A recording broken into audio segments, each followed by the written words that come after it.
Everybody, welcome to this week's episode of Pro Democracy Pod. It's just Mila and I today, but we have a really interesting show for you today.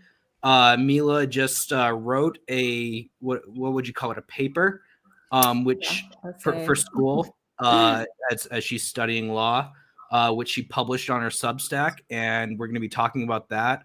It's about Libya and the U.S. NATO intervention in that country in 2011. And we're really excited because, well, I'm really excited because I thought it was a fantastic read, and I would encourage all of you to go read it after this episode. But I'm gonna show you where to find it right now.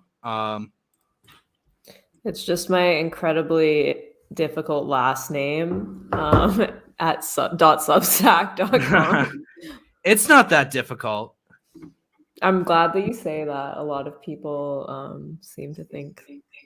So it's garayeb.substack.com, ending impunity /p/ending impunity. You can just I would also encourage everyone to subscribe to Mila's Substack. She's putting out some interesting things. You put something out today, didn't you? Yeah, today. Yeah, I did an interview with a teacher about online school, and that it's a good thing, right?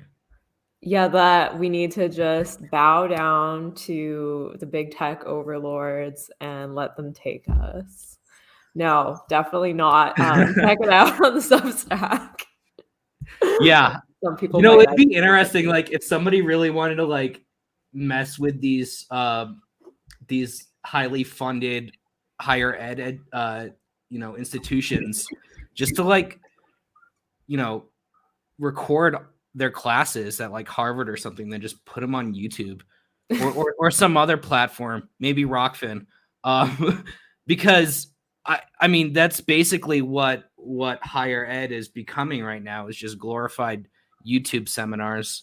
I mean, this is something you've been talking about. It's an area that I'm not really in tune with, but we should talk about that more in the future. Yeah. And actually, we were talking like last week about like what kind of expert or if there's an expert that we could have on our show to talk about Libya.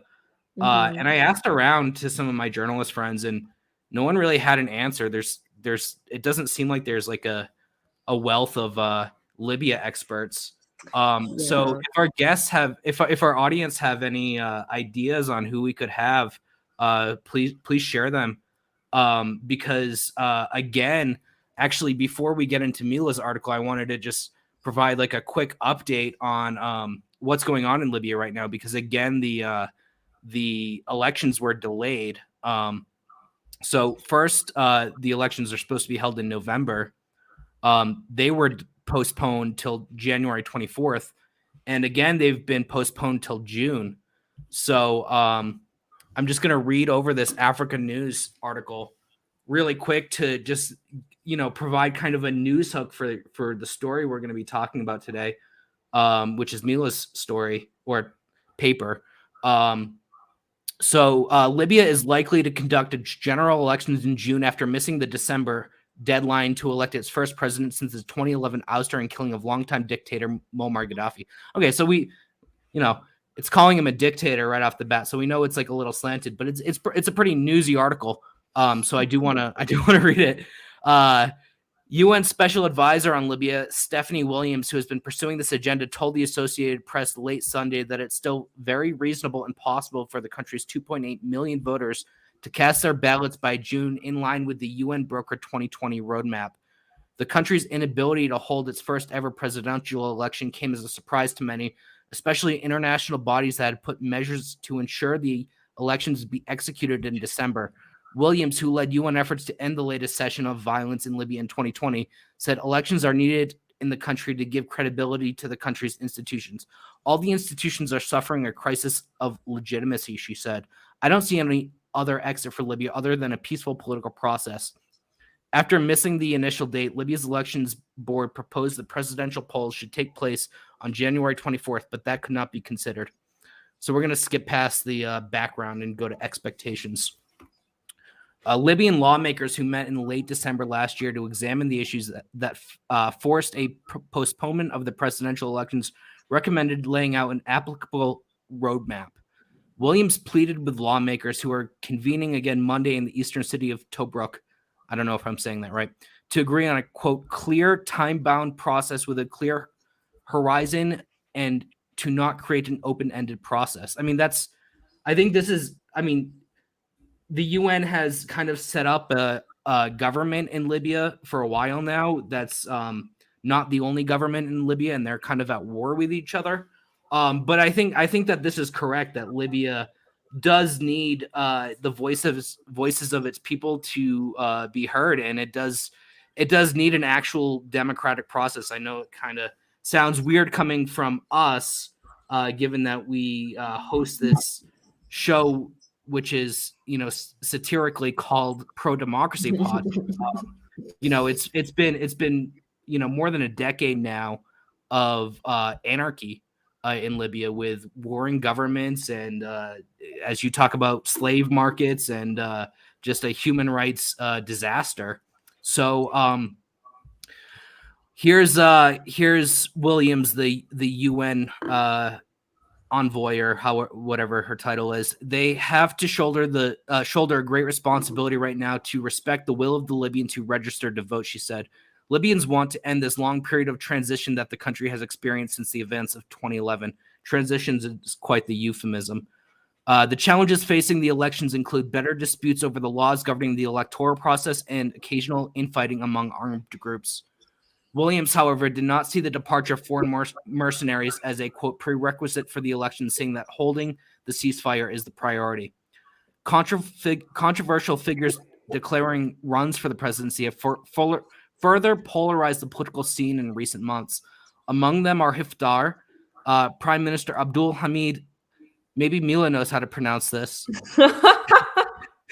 Daiba, and Saif al-Islam Gaddafi, the ousted dictator's son and one-time heir apparent. So really quick background on these kind of presidential frontrunners. Iftar is a warlord and a former CIA asset. Prime Minister Abdul Hamid Daiba, he was actually in like Gaddafi's kind of inner circle. He ran like the development institution of the country, and kind of oversaw like the public works projects that they had with government funding, like public housing, electricity, infrastructure projects, that kind of stuff. However, he has been accused of corruption, offering bribes and that kind of thing. And then Saif al-Islam Gaddafi, we can talk about him in a minute, because Mila actually mentions in her paper, alongside Muammar Gaddafi, he was the recipient of an arrest warrant by the International Criminal Court. So let's finish up with this article before we get into Mila's paper. The vote's delay also threatens to open a power vacuum. Lawmakers have argued that the mandate of that guy's government ended on December. I don't know how to pronounce it either. I think it must be like a North African name, and like their Arabic is so different from like the Levant, so can't help it. Fair enough. So yeah, he's also this guy whose name we can't pronounce. He's also kind of been the prime minister of like the UN-backed government. And so his mandate supposedly ended on December 24, when the elections were supposed to be. So a legislative committee for the election suggested last month restructuring the interim government to, quote, achieve stability. The UN advisor called on the parliament to focus on delivering the vote rather than appointing a new transitional administration. So, I mean, as we can see, like, it's a pretty confused, muddied process in Libya that's still, not much better than its depths since the 2011 overthrow of Gaddafi, which kind of brings us nicely to your piece, which basically you argue that the United States, NATO, France, the United Kingdom, and the International Criminal Court itself are culpable for war crimes, crimes against humanity in Libya during the intervention in 2011. And one thing I really like about your piece is, we talk a lot about human rights and the weaponization of human rights and how it's kind of like there's an industry around it that is, pretty corrupt and often works in opposition to human rights. But here you kind of like set up this dialectic of human rights versus justice. It's the Augustinian in me. Well, you have to explain that because I never studied Augustine. I'm quite the rube. That's where I get my name from. Not kidding. So yeah, I mean, you could just explain that because that's not in your paper, but I think it's interesting. Yeah, I mean, this actually corresponds with a broader debate in international law. I know you're probably familiar with the slogan "No justice, no peace." Yeah, I heard it at a BLM rally. Yeah, exactly. And Augustine would kind of dispute that because he kind of thinks like, okay, we're in an imperfect world, so justice isn't possible. So the best thing that we can get is peace, and like that's what we should strive for. And so there's a debate in international law, like whatever, that there's like a tension. Is there a tension between justice and peace? Or I like in this article, I kind of instead of talking about peace, I talk about human rights. But I do think obviously that human rights better flourish, like actual human rights better flourish during peacetime. And so my view is like we need to prevent war as much as possible. And so it kind of corresponds with this no justice, no peace, because the other side of the debate will say, well, no, like we don't actually, we're not going to like give you, I mean, it can be taken in two ways. Like either it's like, we're not going to give you peace until you give us justice, or it's going to be taken as like, we're not going to give you, if there's no justice, or that you can't have peace without justice. So you're not really in peacetime. Right. And so I'm kind of playing on that a little bit by talking about this tension between human rights and justice, because the mandate of the International Criminal Court is to end impunity. So there's a sort of thing in international law.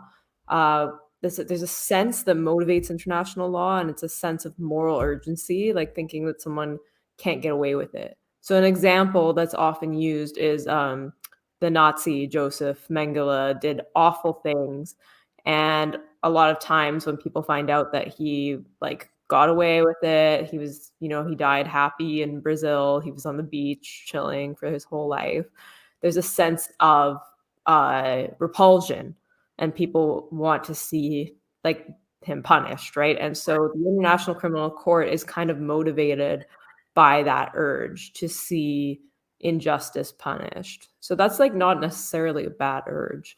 But what I argue is that if you're blinded by that urge, you can actually sacrifice human rights in the process.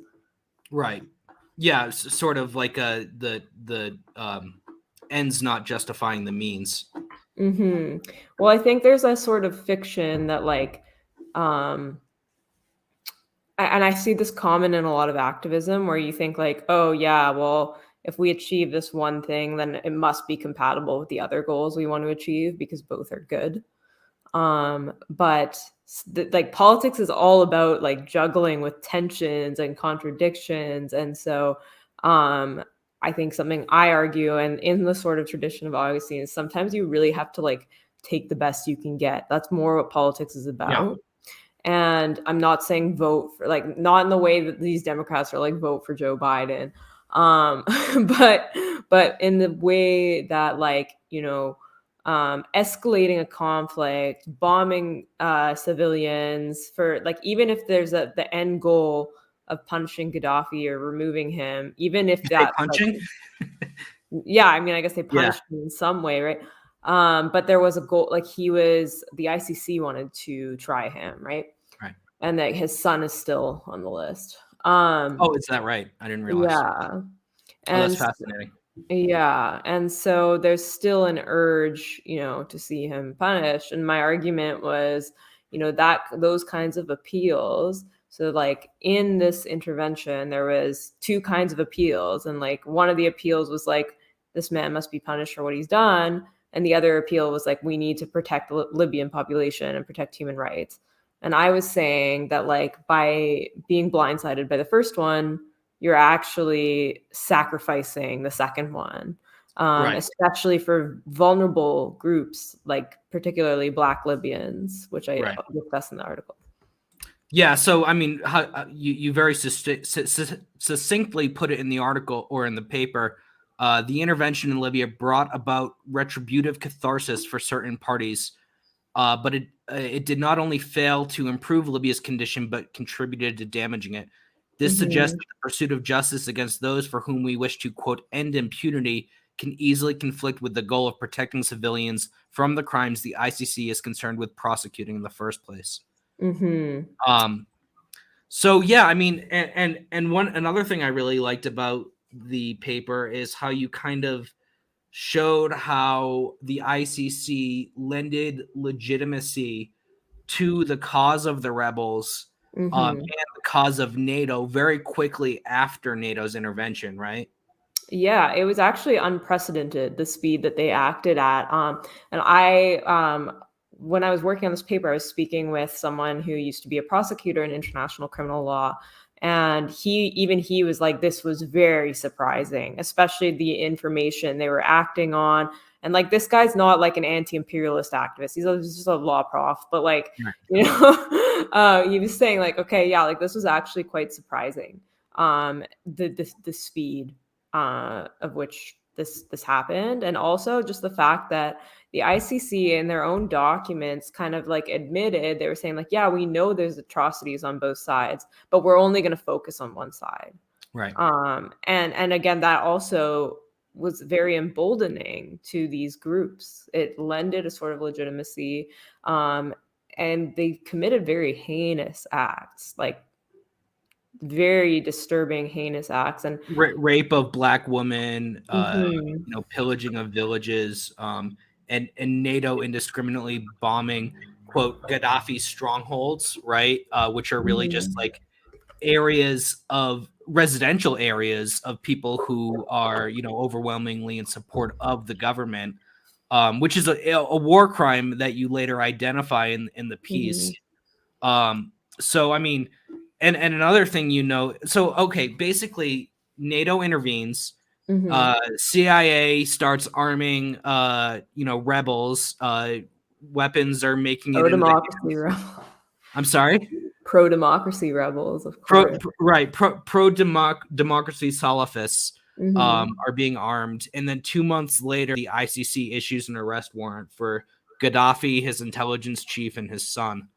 So, I mean, and again, they note that that there's atrocities being committed on both sides, but at a certain point, Gaddafi called for a ceasefire and agreed to negotiate with NATO. That offer was declined, and the bombing campaign continued. And here in your piece, in addition, NATO targeted Libya's state television and killed 3 civilian journalists, which is against the UN Resolution 1738, banning attacks on journalists.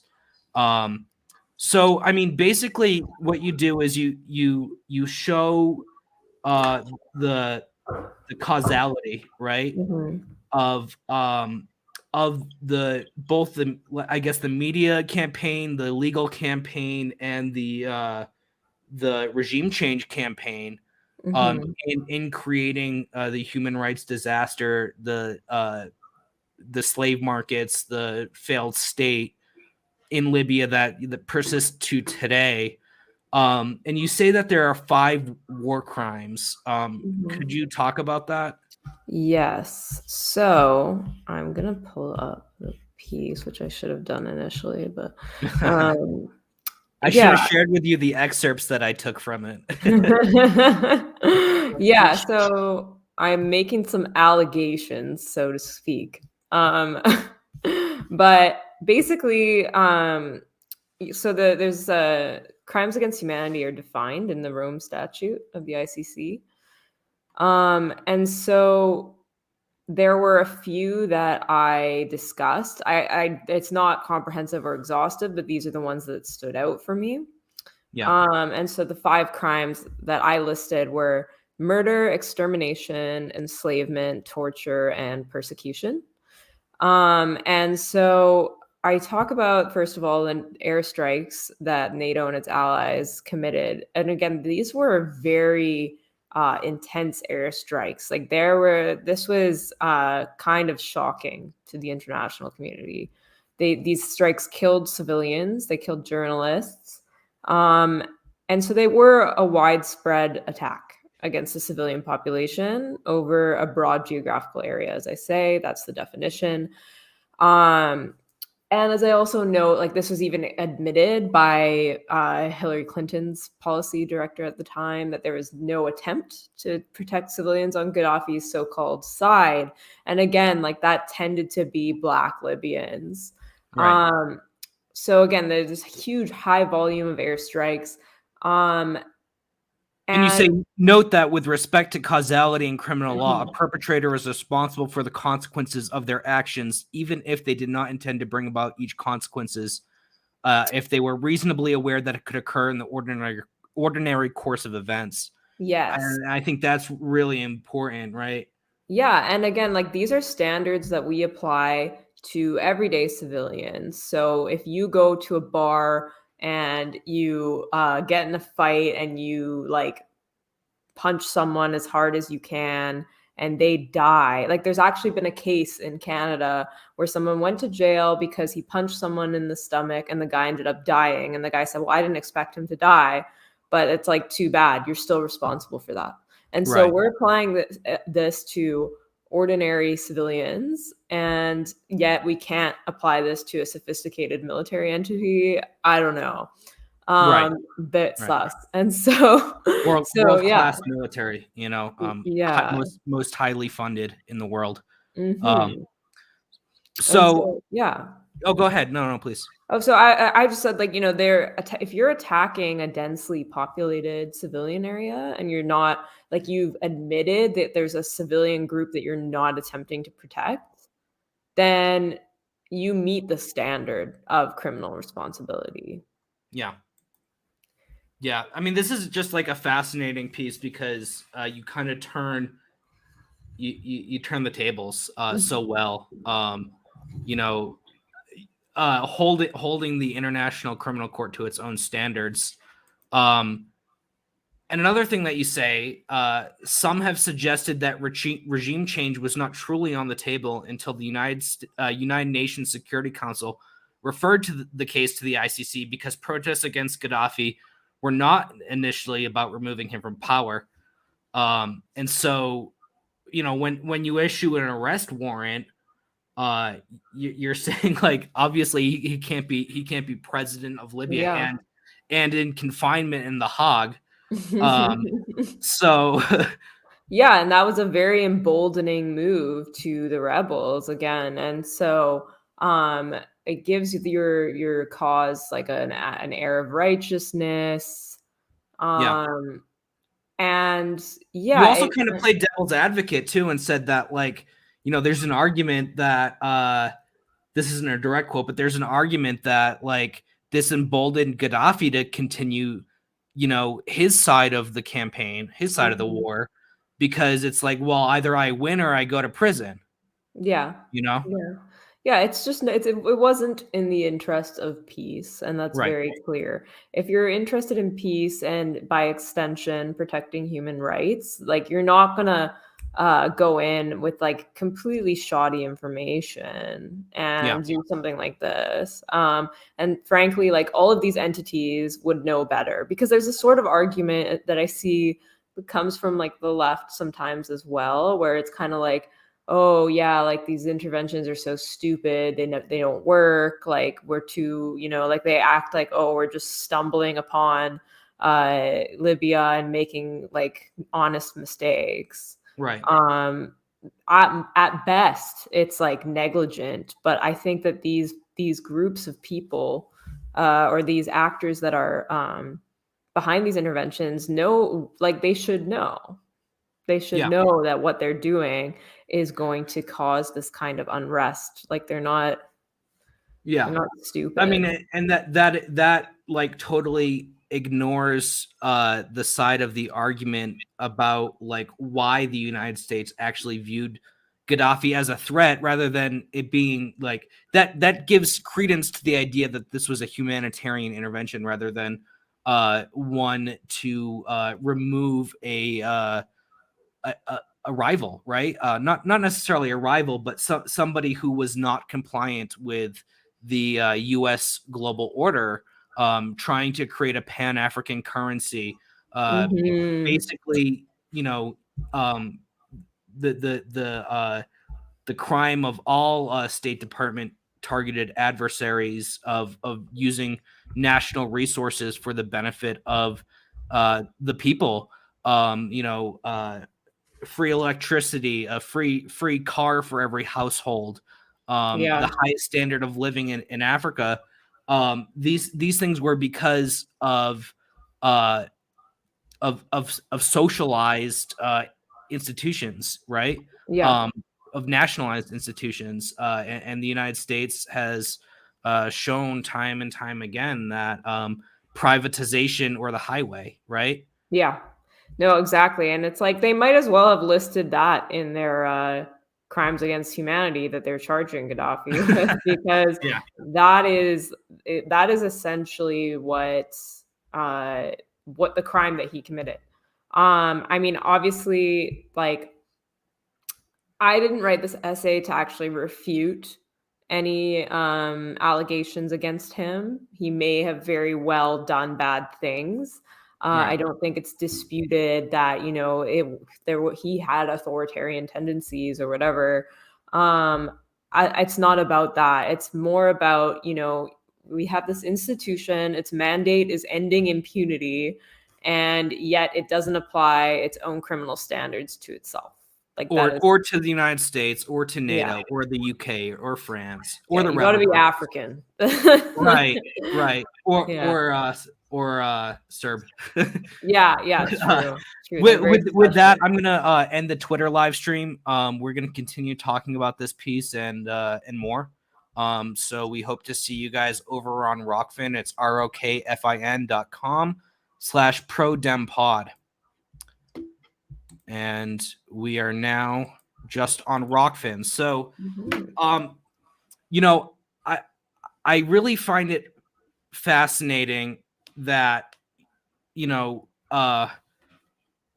what you're right, by acknowledging the violence of anti-Gaddafi forces, but choosing to prosecute only the other side, the ICC provided a narrative that those resisting Gaddafi were legitimate and justified in whatever actions they took to remove him. This is arguably a form of abetting. Could you explain that? Yes. So abetting in criminal law, you might have heard the term aiding and abetting. So they're not the same thing, but it is a form of criminal liability or criminal responsibility. So let's say we're hanging out and you're saying like, I'm thinking about robbing a bank, but I don't know. And I go, yeah, man, you should do it. Like, and I help you devise a plan, but I'm like, I'm kind of not really helping you. I'm just kind of saying like, oh yeah, and you should do it like that. Or like, oh, think of all the money. You're not my driver. Yeah, I'm not your driver. That would be the aider. But like, let's say I'm helping, like I'm encouraging you. I can still be liable for that offense, right? So some legal advice for you all out there, by the way, don't encourage your friends to commit crimes. Or at least call me first. I thought we were supposed to be gay and do crimes. Yeah, don't say that. You might be charged with abetting. So my point was that the ICC is kind of doing that by, they're saying like, we know you're doing terrible things, but we're only going to go after this one, the person you're fighting against. To me, that seemed like a form of moral encouragement. And so I think it could be, you could make the argument that they are engaging and abetting the rebels, who again did some pretty messed up things. So I mean, like, okay, so obviously Gaddafi was like never able to go to trial, right? He was filmed being pulled out of a convoy of vehicles by rebels with NATO air cover and then sodomized to death with a bayonet. So that didn't happen. He never went to trial. But if he had gone to trial, is it like, can you raise as a defense, like, yeah, I did bad things, however, like, the other side also did? Is that any kind of defense? I mean, how could there, what would be the roadmap for getting like rebels prosecuted? Is there one? Yeah, it is more difficult because we don't really, like, I mean, I don't know. I haven't seen, like, it's not common to see I don't think it's common to see that. They're non-state entities. I do think that even if the ICC would have acknowledged, like, the complexity of the conflict at the very least, and not treated it, because the way that they framed it was like, we have these people, like, yes, they've done bad things, but they've essentially sided with their cause. And I don't know if that would provide Gaddafi with defenses if some of the allegations are true. Unless, you could argue like, oh no, this violence was in the context of battle, and I wasn't specifically targeting a kind of population that I wasn't allowed to target. But yeah, that's kind of like a separate that's separate from what you cover. Mm-hmm. Well, and you said too that like the ICC prosecutors have a lot of discretion in what they pursue. Yeah. They do. And so it's not like, again, like, it's not like, oh, like when you're a prosecutor, like, you should know that because you're granted such great discretion, you have a lot of responsibility. So this was actually, with that considered, even more careless than it would be if, like, there was more rigid restrictions around what they can do. Right. Well, and the thing is that we know that the ICC, and I can say this, maybe you can't say this, have or you couldn't say it in your paper at least, but we know that the ICC is kind of like an extension of empire, right? Mm-hmm. Like, there was the whole thing with John Bolton, right? What was that mess? It was over Israel, if I'm not mistaken. Yeah, I'm not sure, but I mean, I know there's a lot of so Bolton stuff threatened there. to sanction the ICC.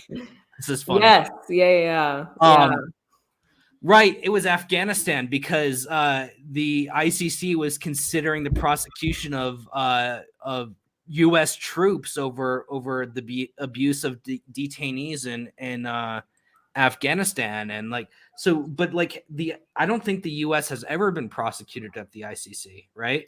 No, actually, the only ones, like, it's you really got to be African for the most part, or Serb, but like you said, but it's unusual otherwise. It is definitely an extension, and that's kind of the funny thing, is like the U.S.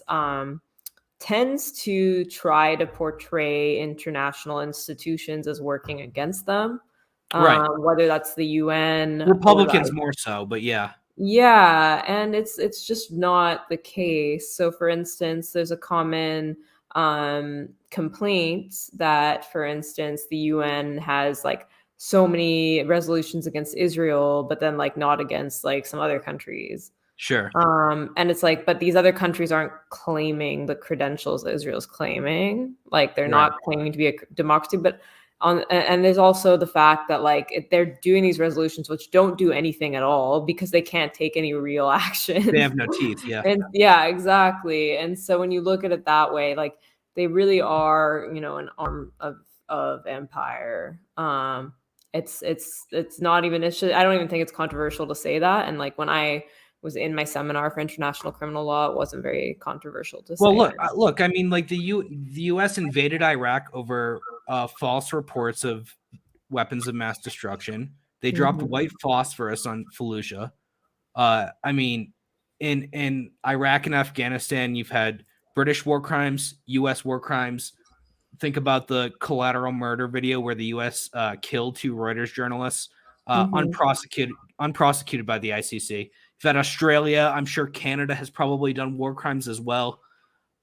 So it's not difficult to see how it's an extension of empire, and this is really kind of par for the course for these international bodies, where like you have the IMF or the World Bank or things of that nature, financial institutions, or the ICC, a legal institution that are kind of just like set up with most of their backing coming from the United States. So of course it serves those ends. But I wouldn't be surprised to see the ICC going after China at some point. Oh yeah, if they haven't already. But my question, so maybe you know the answer, maybe you don't. If the ICC issues an arrest warrant, who is supposed to execute that warrant? Yeah, so it's there's a huge problem in international law with enforceability. Yeah. So it's like that is a thing, right? Like, if Gaddafi didn't leave let's say he stayed there was nothing, and he didn't leave the country at all.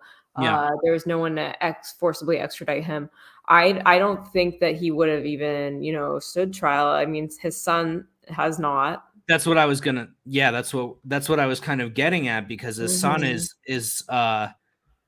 maybe he's got a security team, but he's not exactly hard to find, right? He's a front runner in the Libyan elections, and there's an active arrest warrant against him by the ICC. So it seems like the ICC has no teeth other than it's like propaganda, right?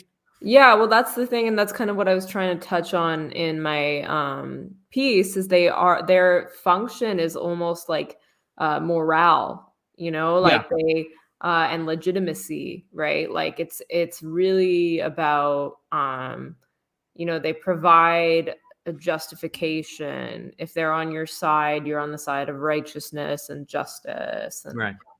Because again, it's all about accountability. It's like ending impunity, right? It's all about, naming and shaming, and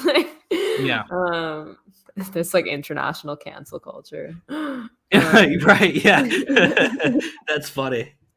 Yeah. Well, I mean, like I was saying earlier, we talk about like the canard of human rights, but we don't really, there's not a lot of discussion about the use of justice in that same way towards those same means of regime change. So I'm really glad that you published this publicly, because it touches on a lot of issues that I think have been kind of glossed over.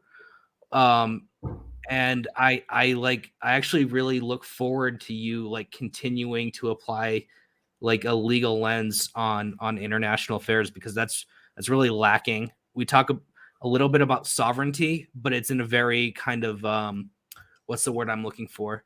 It's a general sense of the word, where it's kind of vague and it doesn't mean a whole lot, but you're able to bring the receipts of like, this is the statute that says that this is legal. Oh no, yeah, you got some lawyer brain.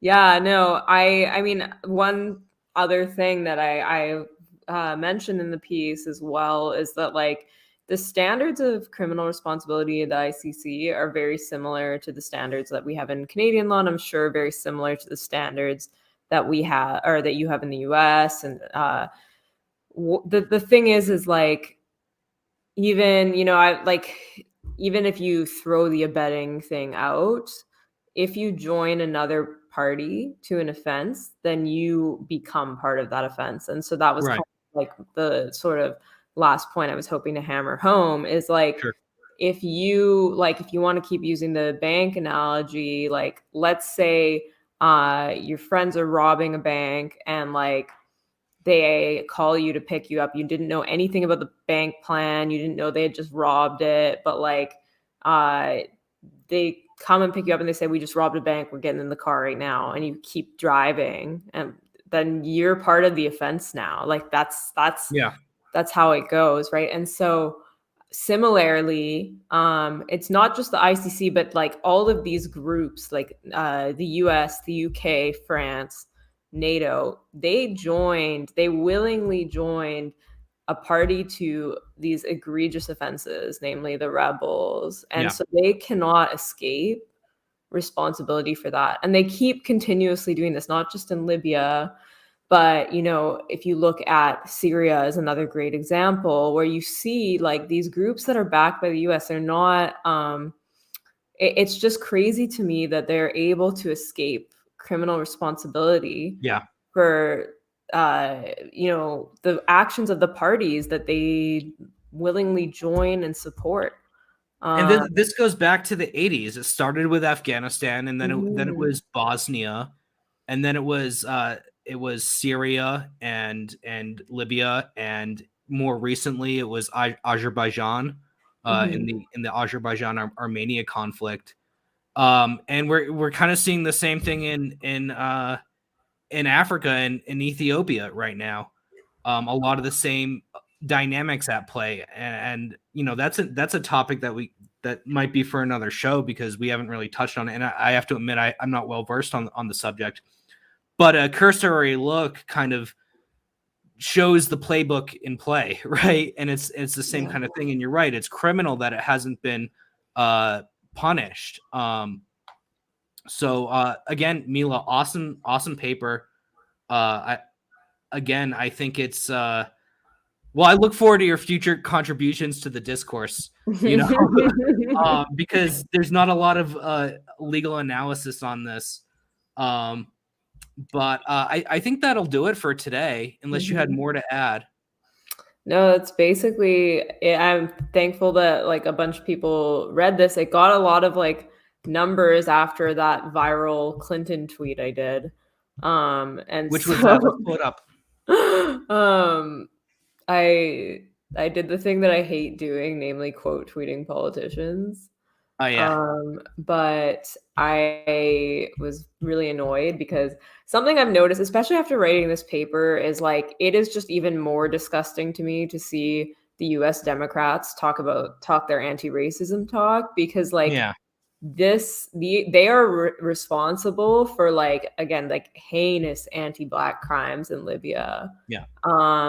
Things that, you know, they like it's something that like is just not even like up for and it's unfathomable by the standards of racial justice in the United States or Canada. It's not a microaggression. It's right. Like, it's not even like a lone lynching, right? I mean, as awful as that is, like think about like Emmett Till and or you know, Walter what was his name? You know, any of these cases where like, you know, you have these extremely egregious cases of, you know, like a Black man running away from the cops and executed from behind, or just like the most blatant example you can think of in recent years of a police execution of a Black man unarmed.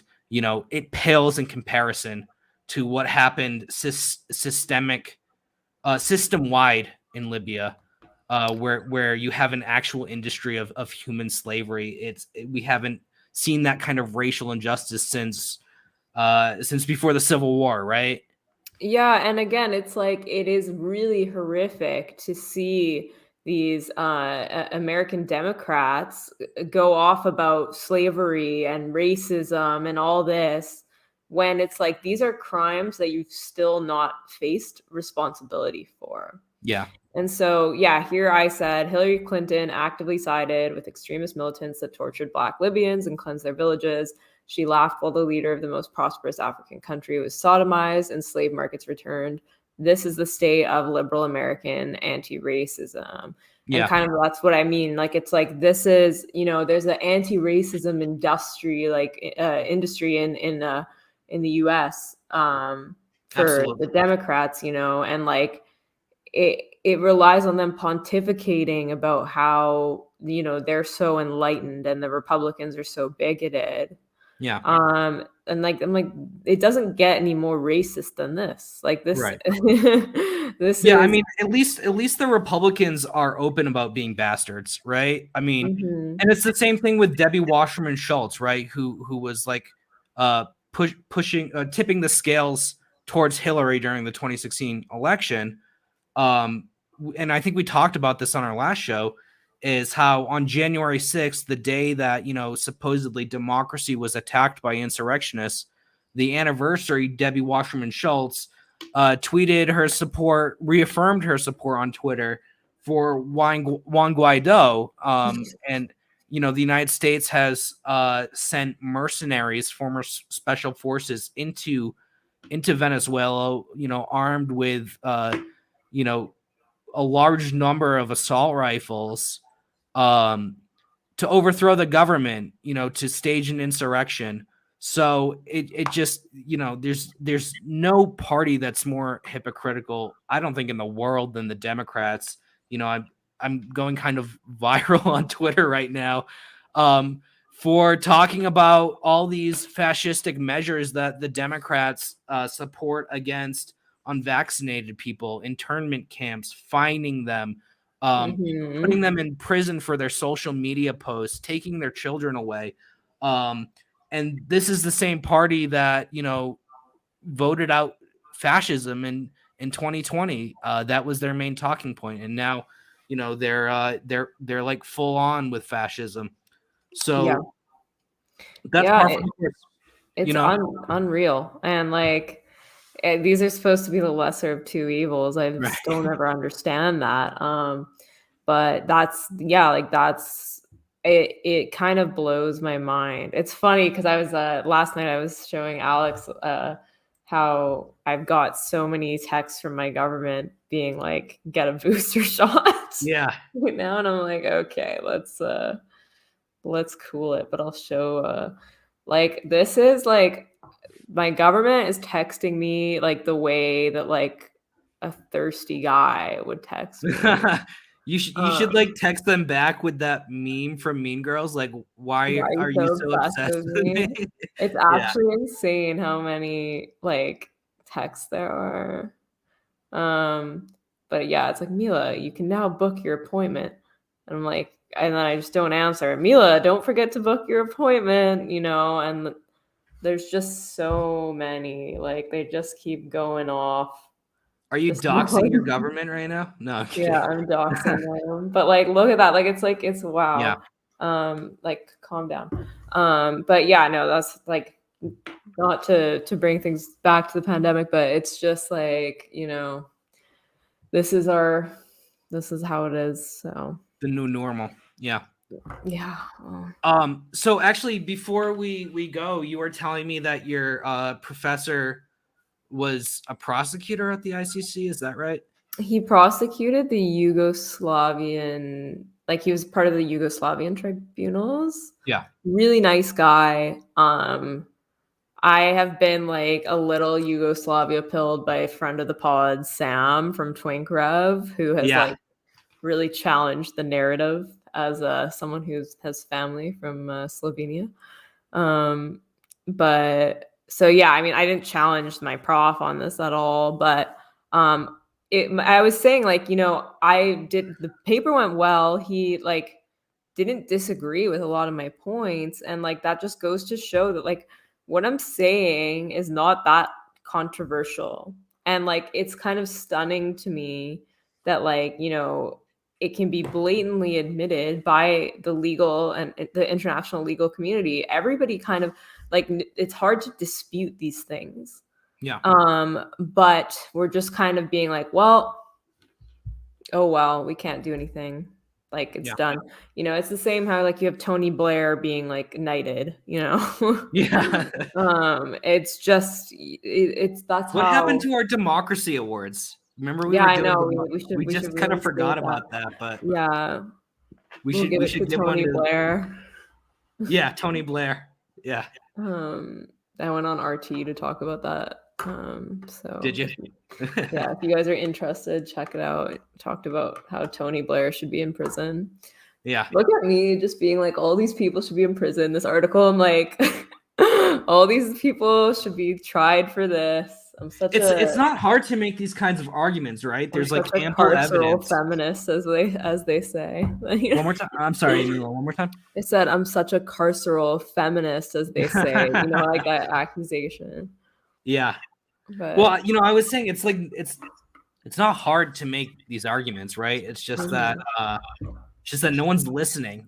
I mean, people are listening on social media and whatnot, platforms like Rockfin and YouTube and everything like that, Substack, in a handful of outlets, but we have no power, right? And in some circumstances, like with Julian Assange, you expose war crimes by Western powers, and then you are sentenced to rot in prison for the rest of your life.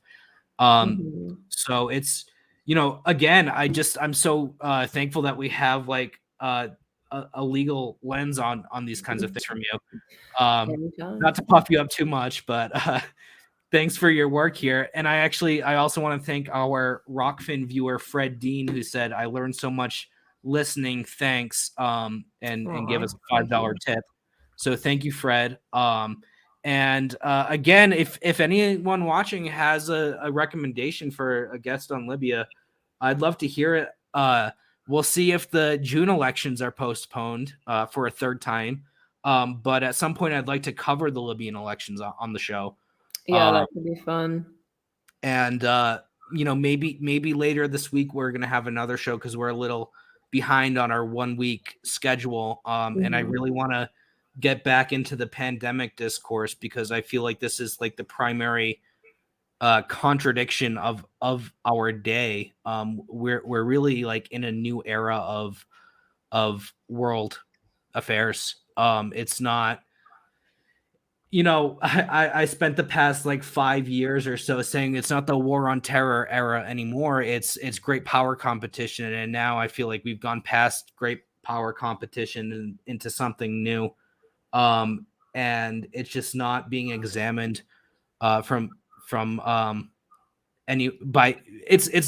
not being adequately examined. I'll say that because unfortunately the left has kind of given up this issue, ceded it to the right, and I don't think the analysis is always as good as it could be, although I will say that you learn a lot more reading right-wing papers these days.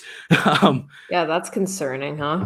I know, right? Well, and I felt the same way with Russiagate, but now it's like it's here, it's domestic, so it's more concerning because I mean, yeah, you would learn a lot more about Russiagate reading right-wing papers, but this is at home, and it's so scary.